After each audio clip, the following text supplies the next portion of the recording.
ایک آدمی گزرا ہے، اس کا نام تھا قیس۔ قیس کہتے ہیں عقل مند کو۔ پورا نام کتابوں میں لکھا ہے قیس ابن ملو ابن مزاحم، یہ اس کا پورا نام تھا۔ اب یہ نوجوان سمجھدار تھا، عقل مند تھا، لیکن یہ اپنی چچا زاد بہن کے اوپر عاشق ہو گیا۔ اور وہ چچا زاد بہن بھی کیا تھی؟ رنگ کی کالی تھی، اور کالی ہونے کی وجہ سے اس کا نام ماں باپ نے لیلا رکھا تھا، لیلا بنت مہدی ابن سعد، کزن تھے دونوں آپس میں۔ اب اس بندے کی محبت کے تذکرے گاؤں سے نکل کے شہروں تک پھیلے،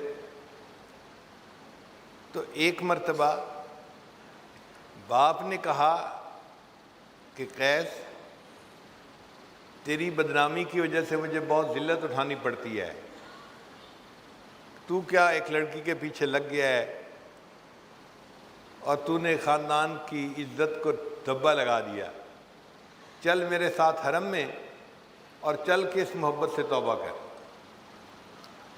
تو یہ قیس اپنے باپ کے ساتھ حرم میں چلا گیا۔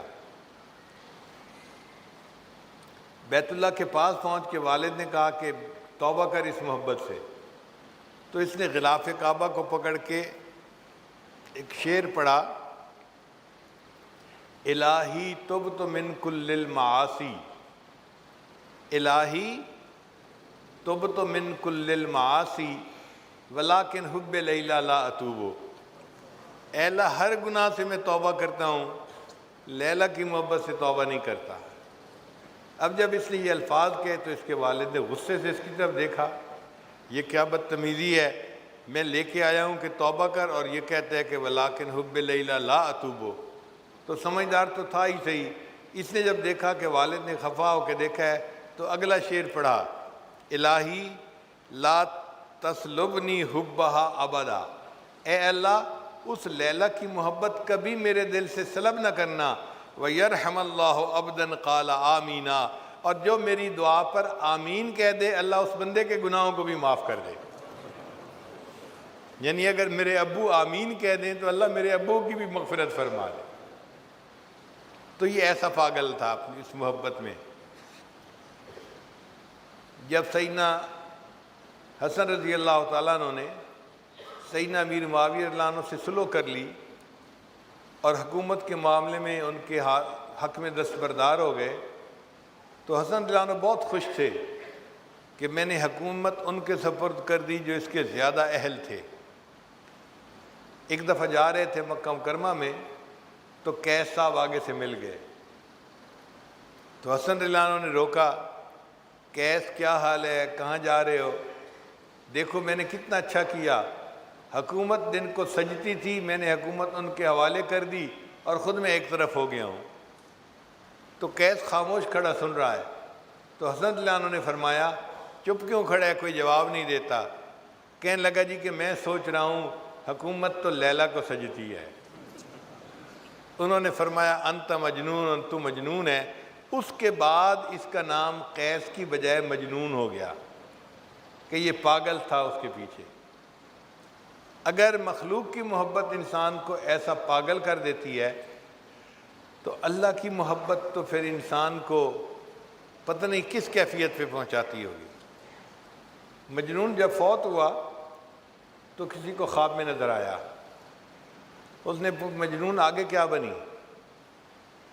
کہنے لگا کہ اللہ نے میری مغفرت فرما دی اور مجھے فرمایا کہ میں نے تجھے نمونے کے طور پہ رکھ لیا ہے، میں قیامت کے دن اپنے سے محبت کرنے والوں کو تیرا نمونہ پیش کروں گا کہ دیکھو اگر مخلوق کی محبت میں یہ بندہ اتنا پاگل ہو سکتا ہے، اے میرے بندوں کلمہ پڑھنے والوں تم نے مجھ سے محبت کیوں نہ ایسی کی۔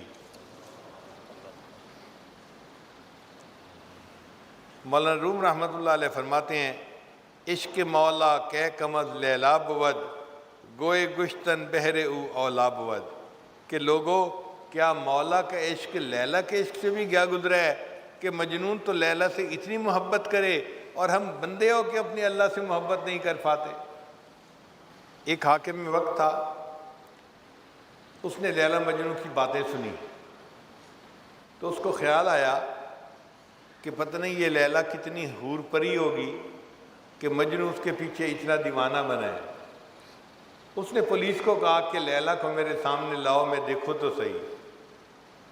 اب جب لیلا آئی تو وہ تو ایک عام سی لڑکی تھی کالے رنگ کی، تو بادشاہ نے اسے کہا الدگر خوباں تو افزوں نیستی، اے لیلا دوسری خوبصورت عورتوں سے کوئی بڑھ کر تو حسین نہیں ہے، گفت خامش چوں تو مجنوں نیستی۔ اس نے جواب دیا خاموش رہو، اس لیے کہ تیرے پاس مجنوں کی آنکھ نہیں ہے، اگر تو مجنوں کی آنکھ سے مجھے دیکھتا تو دنیا میں مجھ سے زیادہ خوبصورت تجھے کوئی نظر نہ آتا۔ اللہ بھی ہمیں ایسی آنکھ عطا فرما دے کہ جو ہم اپنے خالق اور مالک کو ایسی محبت کی نظر سے دیکھیں کہ وہ ہمارا محبوب حقیقی بن جائے۔